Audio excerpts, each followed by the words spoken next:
Assalamualaikum warahmatullahi wabarakatuh. Perkenalkan, nama saya Bayu Mustika Segara, bisa dipanggil Bayu. Baik, bisa dilihat di sini perkenalannya. Saya akan menjelaskan pendekatan studi Islam beragama. Untuk memahami Islam secara utuh, kita perlu kacamata yang berbeda-beda untuk memahami dan melihat Islam dari berbagai sudut pandang. 1. Pendekatan teologis. Pendekatan teologis ini biasanya melihat Islam dari sisi iman dan keyakinan. Tapi kadang-kadang kurang objektif karena biasanya dilakukan oleh orang-orang untuk membela agamanya sendiri. Yang kedua, pendekatan antropologis yang dipandang dari bagian budaya manusia. Contoh, sholat Idul Adha bisa dilihat hanya dari sebagai ibadah, tapi juga fenomena adat, tradisi mudik, silaturahmi, dan lain-lain.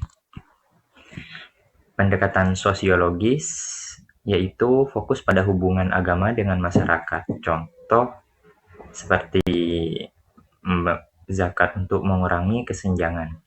Pendekatan filsafat.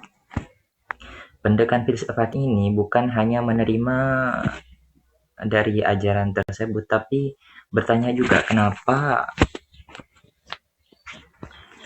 begini, apa maknanya. Dan misalnya membahas konsep keadilan dalam Islam. Kita tidak hanya menerima, tapi juga memikirkan kenapa kok seperti ini gitu. Pendekatan historis.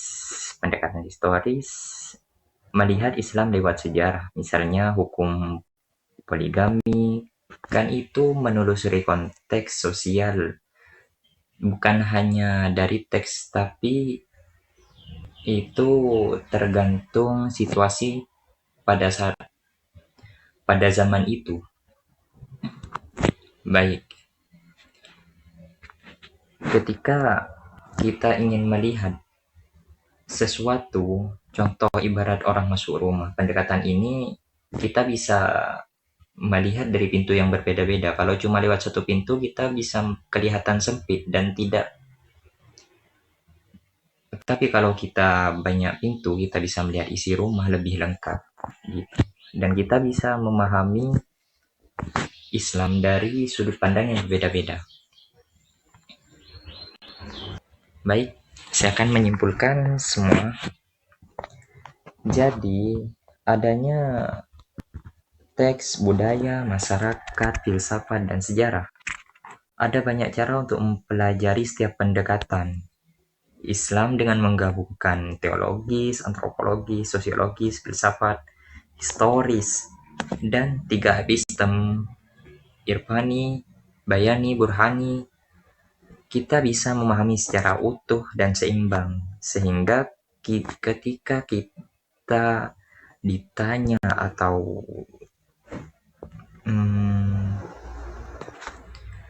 oleh seseorang, kita bisa tahu, memahami, dan tidak hanya ikut-ikutan kata orang gitu. Dengan ini kita relevan dengan kehidupan modern dengan memahami pendekatan dari berbagai sudut pandang yang berbeda-beda. Baik, itu saja. Terima kasih.